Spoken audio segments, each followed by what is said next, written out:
আসসালামু আলাইকুম। এনটিভির দর্শকদের স্বাগত জানাচ্ছি। আমি স্পেশাল করেসপন্ডেন্ট জাহিদুর রহমান। দর্শক, আজকে দেখতে পাচ্ছেন আমাদের অতিথি আপনাদের অনেকের প্রিয়, বিশেষ করে আপনাদের জনপ্রিয় ম্যাগাজিন অনুষ্ঠান ইত্যাদিতে যাকে না দেখলেই নয়, তিনি আজকে আমাদের অতিথি, সেই অভিনেতা আমিন আজাদ। মিস্টার আজাদ, এনটিভির পক্ষ থেকে স্বাগতম। প্রায় 4 দশক আপনার অভিনয়ের ক্যারিয়ার, কিভাবে এসেছিলেন অভিনয়ে? ধন্যবাদ আপনাকে। আসলে আমার শুরুটা থিয়েটার দিয়ে। আমি বাংলাদেশের অন্যতম প্রথম সারি নাট্যদল আরণ্যক নাট্যদলে আছি। আমাদের নাট্য ব্যক্তিত্ব শ্রদ্ধেয় মামুনুর রশিদ আমার নাট্য। তো থিয়েটার দিয়ে আমার আসলে অভিনয় জীবনে প্রবেশ, পরবর্তীতে টেলিভিশন মিডিয়ায় আসা। আপনার বেড়ে ওঠা শৈশব কৈশোর কোথায় কেটেছে?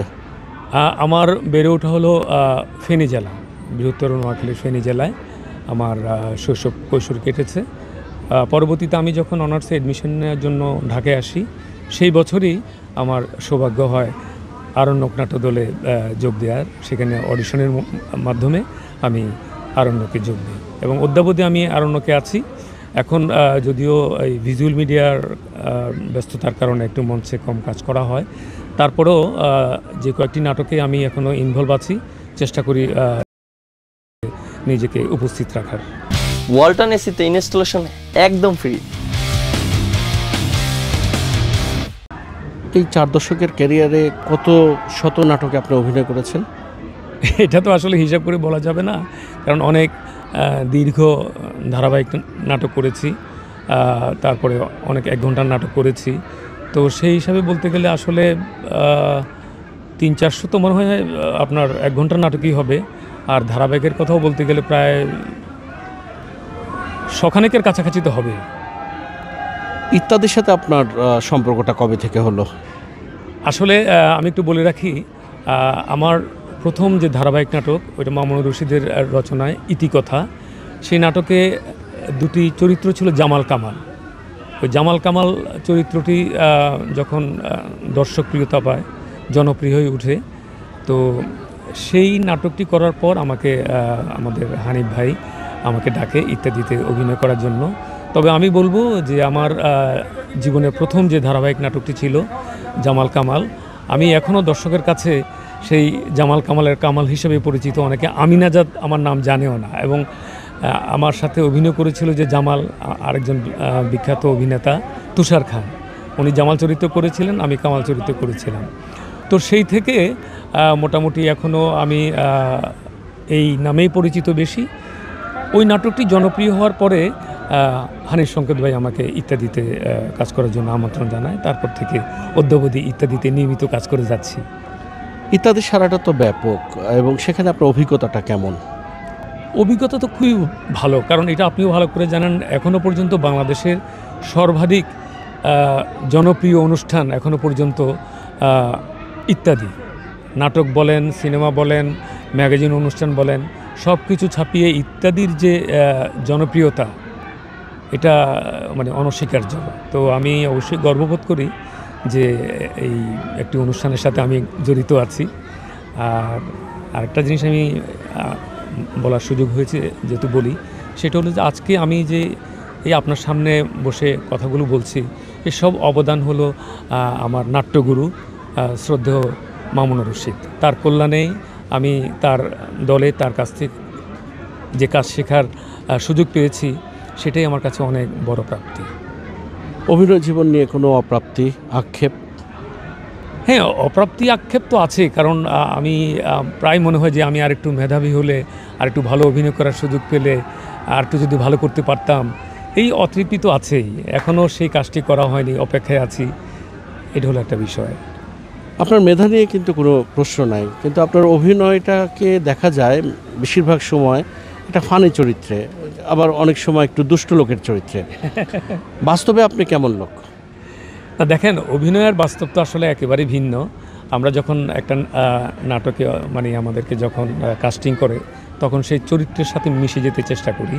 তো সেই চরিত্র, সেটা চোর, বাটপার, গুন্ডা, দর্শক, কত রকমই হতে পারে। তখন চেষ্টা করি আমার জায়গা থেকে ওই চরিত্রের সাথে মিশে যাওয়া, যেটা বাস্তব জীবন আমি নই।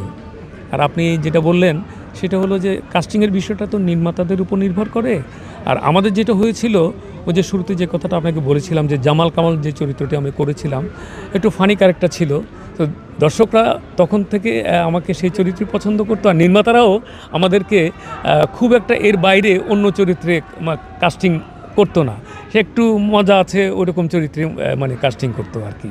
তো সেই জায়গাটায় মনে করেন যে আমি এইটুকু মনে করি, যেহেতু আমি একজন নাট্যকর্মী, মঞ্চে আমি দীর্ঘদিন কাজ করেছি, আমি কিন্তু একজন চরিত্র অভিনেতা হিসেবে আমি নিজেকে মনে করি যে আমি যে কোনো ধরনের চরিত্রে অভিনয় করার সুযোগ দিলে আমি চেষ্টা করব সেটুকু করার। আপনার পরিবারের গল্প শুনতে চাই। আমার পরিবারে স্ত্রী, আমার 2 সন্তান, 2 ছেলে আছে। কি করছে বাচ্চারা? ওরা লেখাপড়া করছে। নাটক নিয়ে আপনার আগামী দিনের পরিকল্পনা কি? আগামী দিনের পরিকল্পনা হলো আমরা যেটা সত্যি কথা বলতে যেই সময়টায় আমরা শুরু করেছিলাম নাট্যচর্চা, সেই সময় আর এই সময়ের যে এখন যে নাটকগুলো আমরা করছি, অবশ্যই আপনি জানেন যে সময়ের সাথে সাথে অনেক কিছু তো পরিবর্তন হয়। তো এটা একটা বাস্তবতা। আগে আমরা যেভাবে একটা প্রস্তুতি নিয়ে একটা নাটক করতাম, একটা চরিত্রকে ফুটিয়ে তোলার জন্য যে সময়টুকু পেতাম, এখন সেই অবস্থানটা নেই নানান কারণে, নানান সীমাবদ্ধতার কারণে।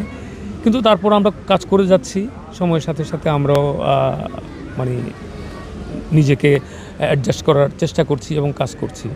এবং আমি খুব আশাবাদী যে এখন যে সময়টা আছে, আমরা মানে এখন তো মনে করেন সব শুধুমাত্র যে টেলিভিশন চ্যানেলের উপরে কিন্তু এখন আর নাটক নির্ভর নয়। এখন YouTube channel, OTT, web series অনেক কিছু হচ্ছে। এবং আমি আশা করছি যে এই যে কাজের ব্যাপকতা, সেটা নিয়ে আমি খুব আশাবাদী যে এখানে নিশ্চয়ই ভালো কাজ হবে এবং আমরাও ভালো কাজের সাথে যুক্ত হতে পারবো।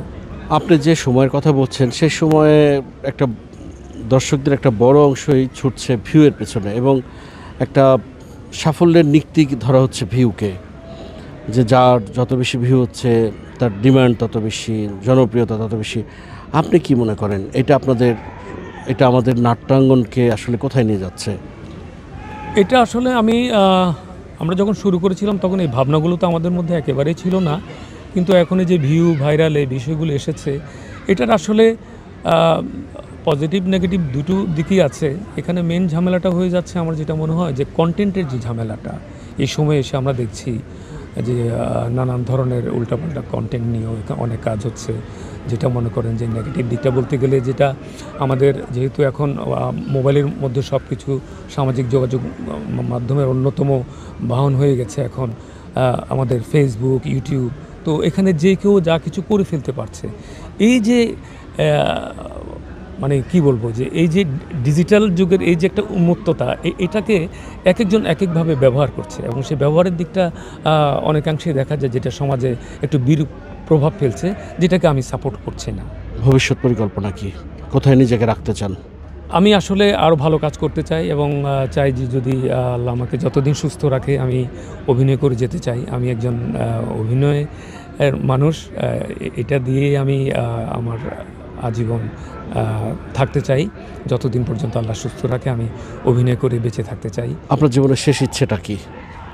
শেষ ইচ্ছে এটাই যে যতদিন, এই যে আপনাকে একটু আগে বললাম যে সুস্থ থাকি, আপনারা দোয়া করবেন, যতদিন সুস্থ থাকি আমি অভিনয় করে যেতে চাই। এনটিভির দর্শকদের জন্য কি বলবেন? এনটিভির দর্শকদের জন্য একটা কথাই বলবো যে এনটিভি হলো বাংলাদেশের অন্যতম একটি জনপ্রিয় চ্যানেল, এবং আমি খুবই সৌভাগ্যবান যে আজকে জাহিদ ভাই আমার এই সাক্ষাৎকারটুকু নিচ্ছেন। আমি অতি সাধারণ একজন অভিনেতা। তো এনটিভি দর্শকদের জন্য আমার শুভকামনা রইল, কারণ এনটিভি সবসময় শুধুমাত্র নাটক নয়, একটা চ্যানেল হিসাবে সবসময় একটা ভালো মানের মানে অনুষ্ঠান দিয়ে থাকে সব ক্ষেত্রে, নিউজ থেকে শুরু করে বিভিন্ন ধরনের তথ্যবহুল অনুষ্ঠান থেকে শুরু করে নাটক থেকে সব কিছু। এবং আমারও সৌভাগ্য হয়েছে এনটিভির অনেক জনপ্রিয় নাটকে মানে অভিনয় করার আমার অনেকগুলো কাজ হয়েছে। সেই কারণে আমি ধন্যবাদ জানাই এনটিভিকে, এনটিভির দর্শককে, এবং জাহিদকে ধন্যবাদ জানাই। শুভ নববর্ষ। দর্শক, এতক্ষণ আমাদের সঙ্গে ছিলেন আপনাদের অনেকেরই প্রিয় অভিনেতা আমিন আজাদ। নিশ্চয়ই আগামীতে নতুন কোনো অতিথি নিয়ে হাজির হব আপনাদের সামনে। ততক্ষণ পর্যন্ত সবাই ভালো থাকবেন, সুস্থ থাকবেন, এনটিভির সঙ্গে থাকবেন। আল্লাহ হাফেজ।